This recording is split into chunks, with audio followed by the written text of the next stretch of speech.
Hi, and welcome back for another quiz challenge. Subject-Verb Agreement Quiz 1. Let's begin the test.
Alright, that's all for the quiz.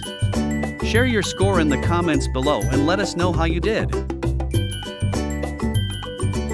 Thank you for practicing through quizzes with us. If you've enjoyed this video, please don't forget to like and subscribe to support our channel. Goodbye, and see you next time.